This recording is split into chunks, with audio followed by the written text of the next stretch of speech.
Hey there YouTube, this is my second video from my final trip for the season to Trader Jack's Flea Market. My previous video was my trading card pickups where I had some nice cards for TTM purposes and also nice 2020 baseball cards for my PC collection.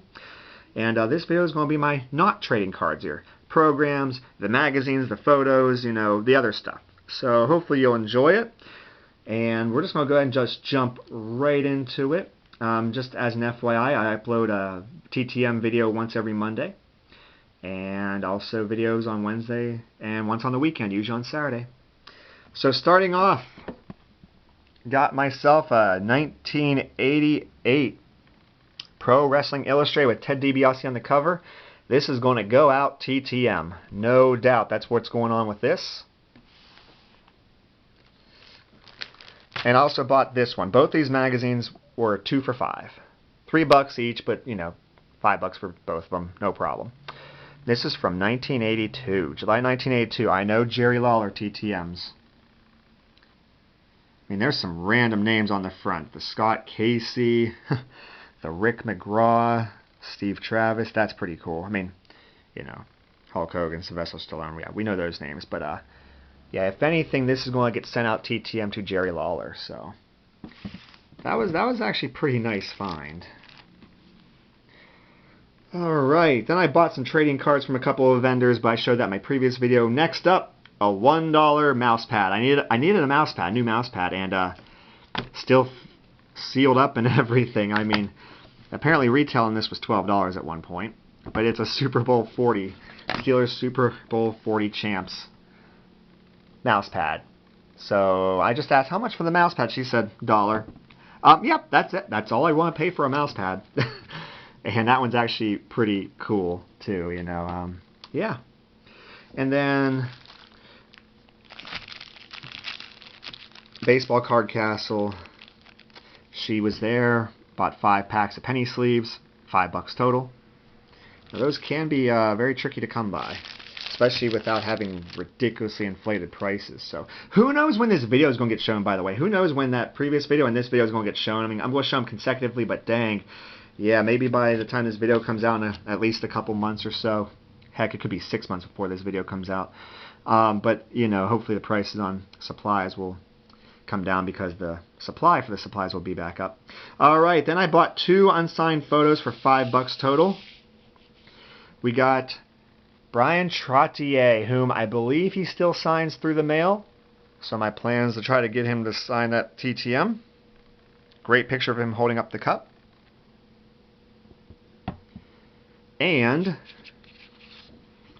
I think Travis Kirschke has had success in the past, but these were $3 a photo. And I saw a Jay Caulfield photo with him wearing the powder blue jerseys, but the back had some too much stainage on it. So then I looked around and saw, I think Travis Kirschke signs TTM. If not, that's a $2 whoops on my part. So that was kind of nice. And then I spent some serious time with another person. This is where most of the items for this video is going to come from. I bought photos, I bought programs, an autograph photo, so yeah. Quoted me 50. I was hoping for 40, so we arrived at $45.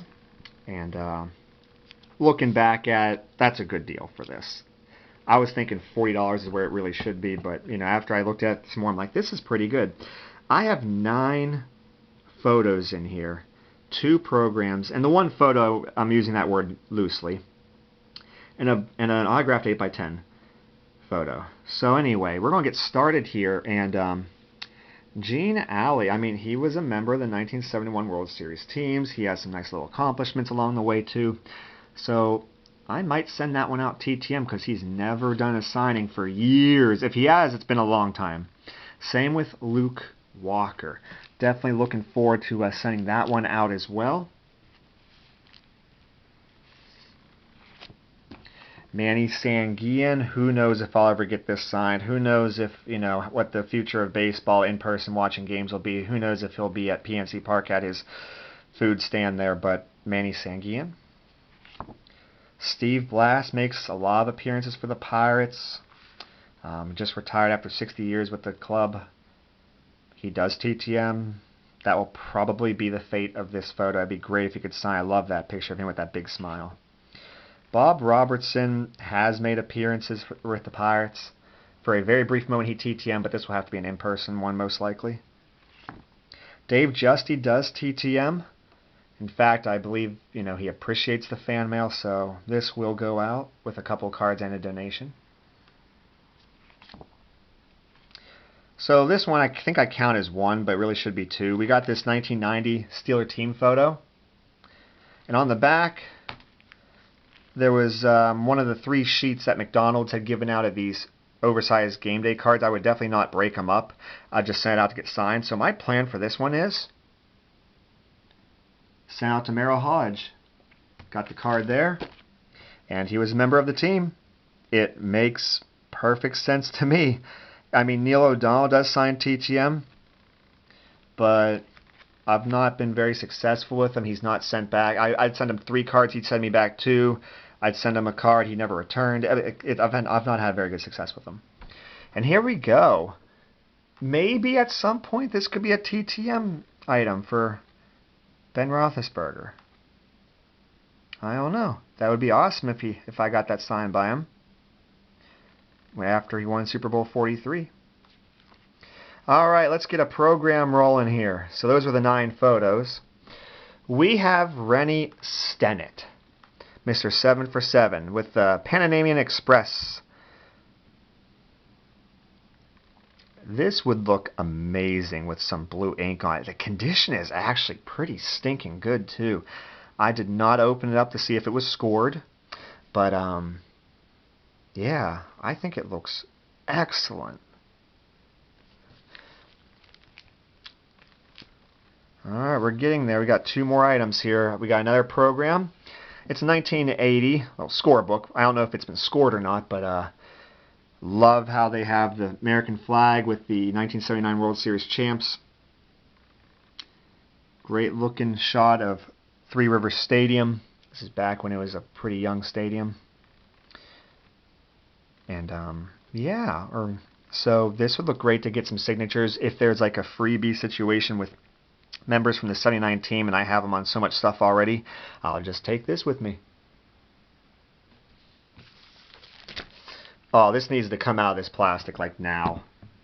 Mr. Bruce Keeson, who did pass on, never did get to meet him. I know he made appearances locally with the Pirates and whatnot, but that was before I really got into the collecting years ago. So, yeah, Mr. Bruce Keeson, autographed 8x10. I looked up the comparable autographs, and that's a good autograph. Iron City Father-Son Night, June 18th, 1972. I mean, it's not in perfect condition by any means. It looks, there's a little bit of beating up right here. Little bit of a surface chunk there and a real tiny one here. So this, in my mind, was essentially a throw-in. Plus, with the expectation that he would knock some off the price of the whole thing altogether, which is why I got my $40 in my mind, but he ended up doing $50, so we, sold on $45. So, getting a player who's deceased, that's pretty cool. There was a Richie Zisk who does not sign, and the autograph looked good. Like, it was a somewhat comparable photo. Like, his autograph was here. But then someone else, wrote his name on the thing. So I'm like, I don't like that. So, in any case, yeah, I hope this is something that you enjoyed. This was my last trip to Trader Jack's flea market for the season, which is why I broke this up into 2 videos, because I got a bunch of trading cards and a bunch of non-trading cards. And just as a little bit of amusement also, on my way out, I bought some paintbrushes. Yeah. I got 4 of these 2-inch paintbrushes and 1 of these 1-inch paintbrushes. I go through paintbrushes a lot. And for $6 total, yeah, why the heck not? So, yeah, like I said, a lot of random stuff at Trader Jack's Flea Market that day. But hope you enjoyed my video. I always appreciate if you like, comment, subscribe to my channel. Let me know down below what your favorite items or item was. And keep in mind, I upload a TTM video on Monday and a random other video like this on Wednesday and once on the weekend, usually Saturday. Take care, everybody.